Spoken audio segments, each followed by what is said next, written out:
Welcome to the Slop Farm. Enjoy the video. You begin by preparing both devices, charge the watch, enable Bluetooth on your iPhone, and open the Huawei Health app. You need a stable Wi-Fi or cellular connection because the app downloads profiles and firmware. Once the app is open, tap Devices, then Add and select Smartwatch. Make sure the watch shows its pairing screen. You act now to create the link. This initial handshake exchanges ID and lets the phone manage permissions and notifications. Once the watch and iPhone show the same code, tap Confirm on both. This step prevents accidental pairing and secures the connection.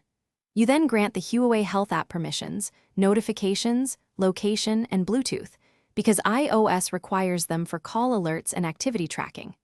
Make sure to allow background app refresh for continuous sync. After that, accept firmware or profile updates the app recommends. These updates finalize compatibility and enable. To finish, review the Huawei Health app to confirm steps. Watch status shows connected, health metrics update, and notifications flow through. You should enable background app refresh and keep Bluetooth on so data syncs continuously. If something fails, try this key troubleshooting tip. Reboot both devices, toggle Bluetooth off/on, then remove the watch from Health app devices and repair.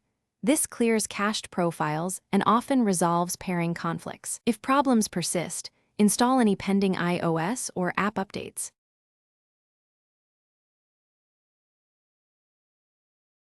Thanks for watching.